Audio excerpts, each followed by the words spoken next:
The mysterious death of Rellis marked the end of Murder, Inc. In a classic mobster quote, Lucky Luciano said of Rellis, "The canary could sing, but he couldn't fly. Canary could sing, but he couldn't fly. The canary could sing, but he couldn't fly. The canary could sing, but he couldn't fly. The canary could sing, but he couldn't fly."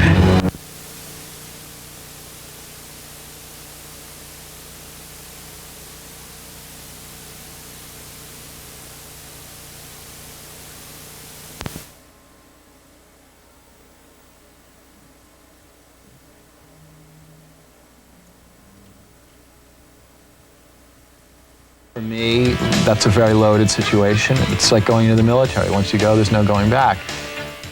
I don't know why it seems so difficult to believe this, but John F. Kennedy would have been 80 years old today.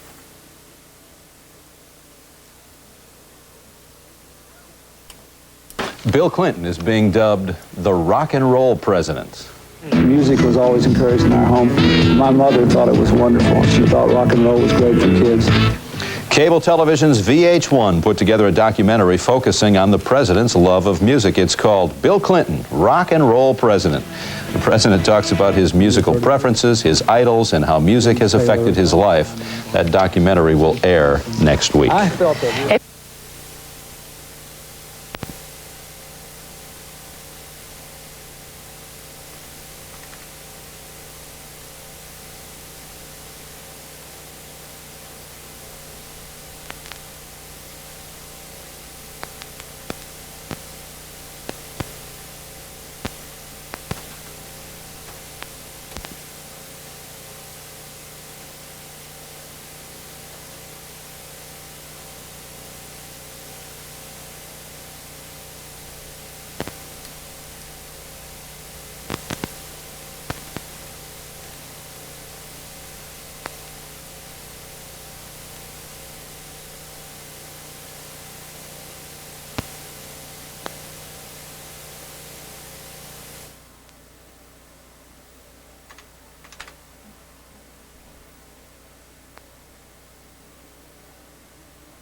Tonight, he's in his customary place right in the middle of the action. In the fashion world, designer Calvin Klein. For the full hour next on Larry King Live.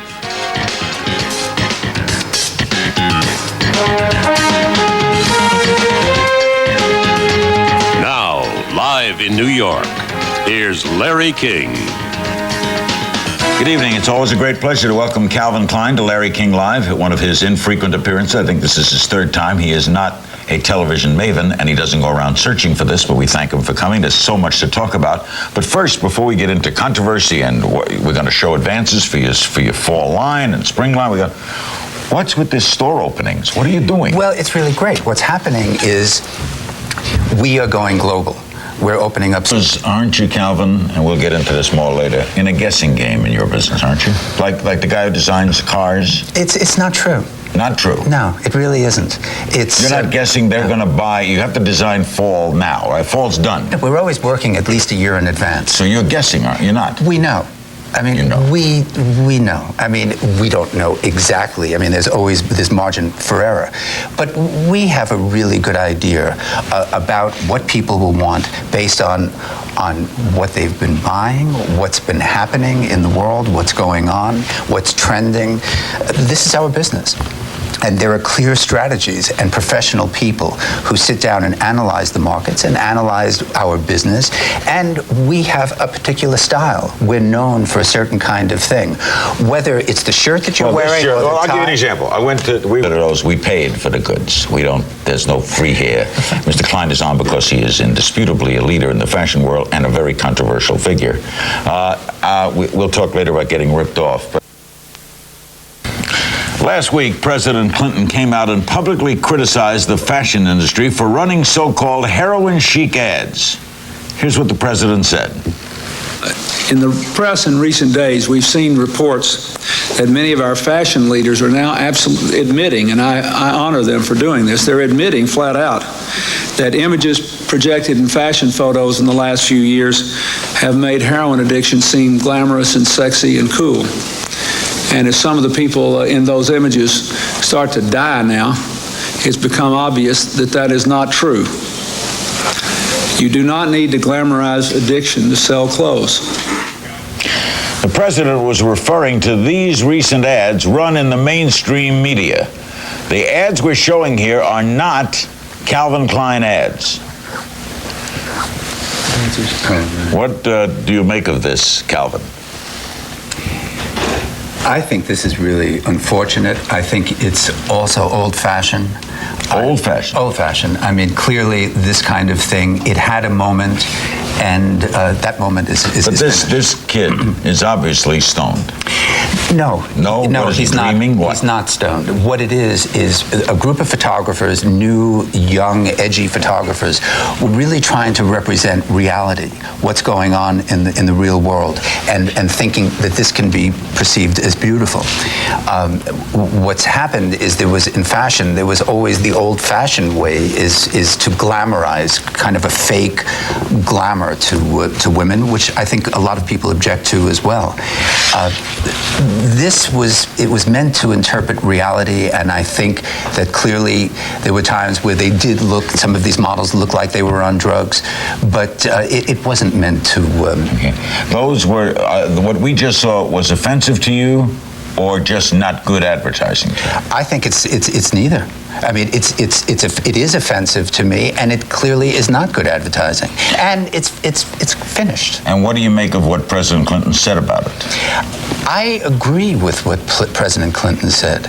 I think there is a danger in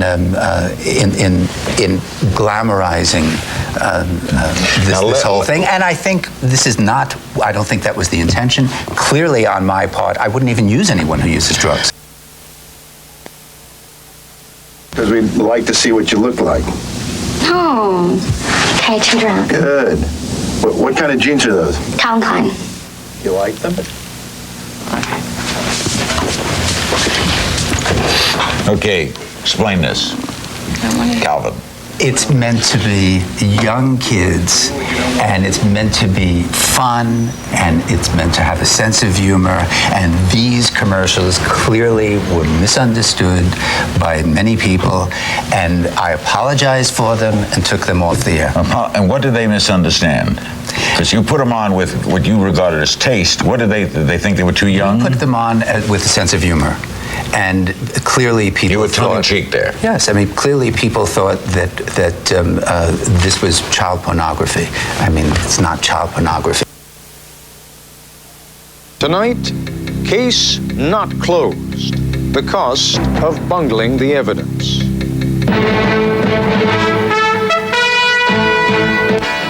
The murder of any 6-year-old would have shocked us, but JonBenet Ramsey was no ordinary 6-year-old.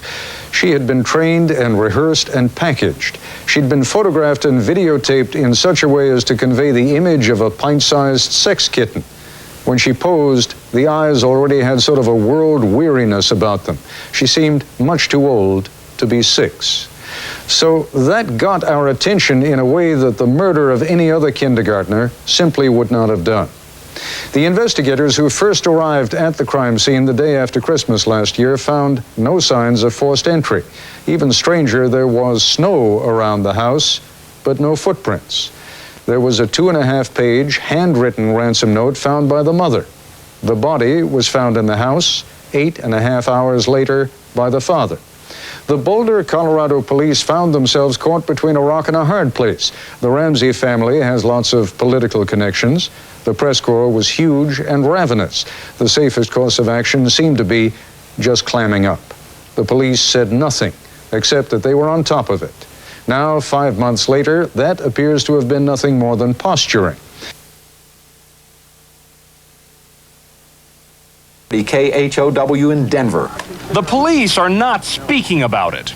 It's a dirty, stinking little secret. Neither are city officials. And I think it's coming to the head right now. But every morning, talk radio is alive with accusations that after 5 months, leads in the Ramsey murder case have slowed to a crawl, and the investigation is going nowhere fast. It is a single homicide. What is the matter with these people? They should be ashamed of themselves. I agree. Absolutely. The rating did. Larry Posner is with the National Association of Criminal Defense Lawyers. You can't explain the police conduct the first day. It doesn't fit with any way to investigate a case. They're told there's at least a kidnapping of a human being, and they don't search the house themselves, they don't seal it off, they don't preserve it. Indeed, there was apparently so little regard early on for collecting and protecting forensic evidence that sources inside the investigation say there was serious talk of turning the crime scene, the house, back over to the family, less than 12 hours after the body had been found.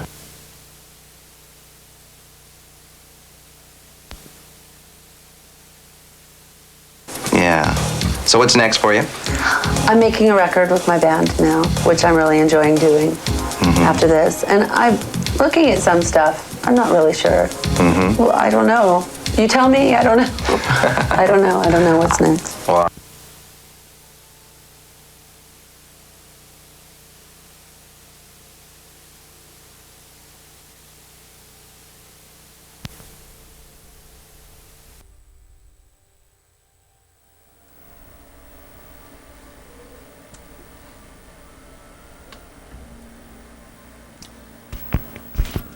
And good evening and welcome to the program.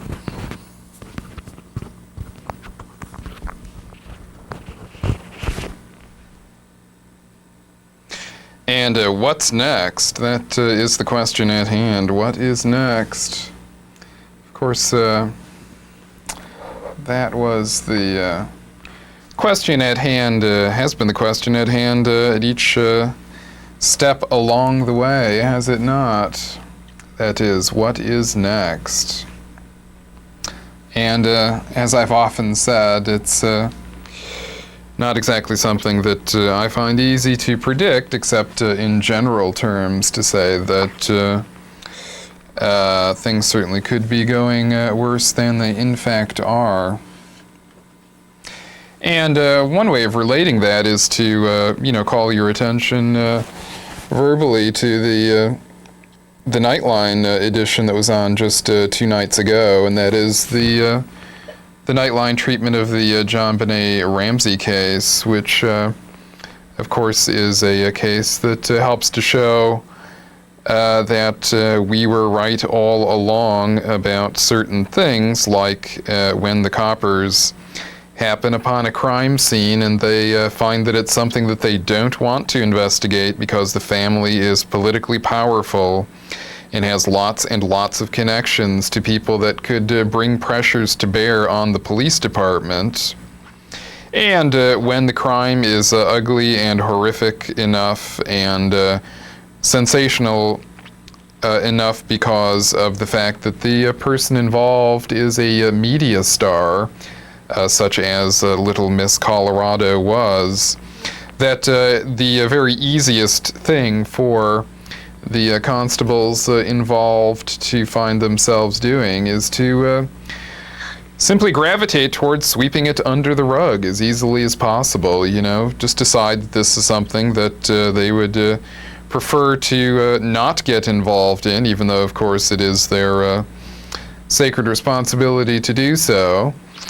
And in effect decide that this is not a venture that they care to invest time, resources, and their reputation in, and so they will ignore their actual responsibilities and just decide to try to pretend that nothing at all actually happened, address themselves as the Boulder police did with concentrating on addressing the grieving processes of those involved rather than the likely culpability of those involved or the outright guilt of criminality. And as you saw there, the ABC report did call attention to the fact that there was talk in the Boulder Police Department of turning the crime scene, the property, the home, over to the Ramsey family. As ABC reported it, within 12 hours of the discovery of the body. And of course, even that is a mild way of describing the situation because, in fact, what the police really did is failed to do a thorough search of the home, even though they had been told that there was a ransom note, an indication, in addition to the absence of the victim, of that there was an indication of kidnapping at least going on in that residence, so that obviously a thorough search was demanded, but apparently the strategy was to allow the possible perpetrators to contaminate the crime scene by appearing to not understand that the likely place to start searching for the victim would be right there in the home. And as ABC put it, that they handed the crime scene over to, there was discussion, rather, of handing the crime scene over to the family within 12 hours of the discovery of the body. And of course, in the Cobain case, this is the character that they turned the crime scene over to. And this character is just an attorney in private practice, no governmental status whatsoever, except that he was handling the business concerns, so why shouldn't he be handling the nasty business of handling crime scenes, right? I mean, there's no legal precedence for that, but in fact, that's the way the SPD chose to handle it. And of course, the really astonishing thing is that, the body was initially discovered by the electrician at 4 minutes to 9 a.m. on April 8th. And as far as I can determine, within 3 hours, before noon even, the crime scene was handed over to this character, who is, someone who's been in the Nirvana camp since its incorporation, that is, since day one, and who also is now active in politics as a member of the board of directors of Chris Novoselic's Jam Pack organization, one of the officers of that corporation, that political action committee, rather. And so you can see, and also, of course, he's still handling the Nirvana Incorporated business. And so you can see that, when we started this project some 38 months ago, of course, the situation we were in is addressing something that had never occurred before, or at least in realistic memory, and that is celebrity homicide. We've been discussing this in the last few weeks, and, a couple of the cases that we ignored between Sharon Tate and Kurt Cobain in our accounting of things would be Rebecca Schaefer, who, after all, was a one-role TV actress, Bob Crane, who was a one-role TV actor, and also another one-role TV actor, Vic Morrow, who was allegedly killed through negligence or something like negligence of John Landis and two others who were tried and acquitted. Landis shot a helicopter out of the sky with special effects rockets, and that landed on Vic Morrow and two Vietnamese American children who were employed to work on the Twilight Zone movie set in a highly illegal fashion. That is, they were paid in $20 bills or something to work on that multi-million-dollar motion picture for Landis. And so there are some small exceptions of things that weren't quite as sensational and incredible to contemplate as celebrity spousal homicide. And of course, so that's precisely what we had, was a major celebrity, a worldwide celebrity. And is it any wonder that due to the political connections of the people, at least the business people involved in the Cobain homicide, and the reluctance of the SPD, which I've been saying all along, to have their work examined critically by the world's media or by a local Citizens Review Board, which of course we don't have here in Seattle, as in fact they do have in most metropolitan areas in the United States, that the safest thing in their original estimation was just to take those dice firmly in hand and let them roll. Let those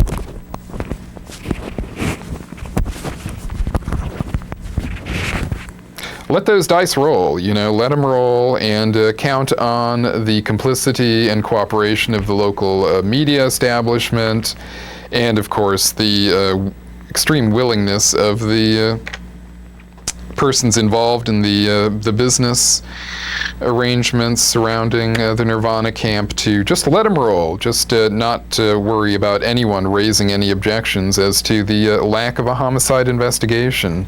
And of course, those of you familiar with the idea that there was one should realize that, that only goes to show to what extent they were willing to make efforts to do a butt cover inquiry, that is, to do an inquiry which they said involved 200 pricey hours of detective work, which amounted to absolutely nothing because, of course, once you've abandoned the crime scene to private attorneys that are up to their earlobes in the facts of the business transactions, you've surrendered the crime scene and the evidence forever, or that is the first day evidence anyway. And, of course, we're not on Nightline yet with our story, and we kind of wonder when that's going to come around. It took Nightline about 10 years to get around to an alternative theory on the AIDS virus with Peter Duesenberg, but they eventually did get around to it, of course, after they had played out the AIDS crisis for, probably between 50 and 100 half-hour segments prior to that. But we are getting some media attention, which is rather astounding in the way that this is in ways traveling. This is something which is a printout of the E-Online webpage. And the E-Online webpage, I don't know how influential it is, except that I imagine this is the sort of thing that gets emailed to entertainment executives so that it shows up via electronic transmission on their desks bright and early on the day that the news is breaking. And you can see here that I've been identified as a Seattle DJ Richard Lee claims to be the first to uncover a plot which has to do, as this quippy writer for E! Entertainment Report puts it, a nearly incomprehensible theory between rogue cops a la Mark Furman and drug traffickers.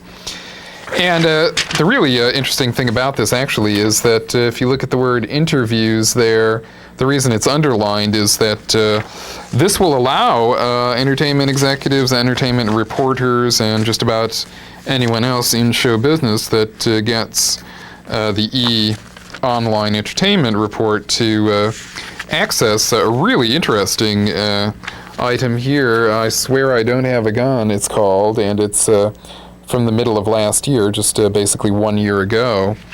And it's by a student reporter for the Arizona Summer Wildcat. And it's actually got lots of great stuff in it, a lot of which we don't even cover too often in the TV show as far as verbal material. But it is quite flattering to see a lengthy interview of yourself portrayed here with, myself not even having to do the transcription. In this case, I've got my own scribe doing the transcription. That is the guy at the University in Arizona. And it covers lots of pretty cool stuff, including some pretty explicit discussion about, MCA Universal and their investment in Seattle, and the fact that with all of that investment going on, you just wonder, what the promises are of this story ever breaking through, with MCA being a part of the world's largest entertainment alignment, with lots of tidy little bits here and there concerning Edgar Bronfman Jr. writing a pop song for Dionne Warwick, O.J. Simpson's good friend, and also, of course, host of the Psychic Friends Network, infomercials, and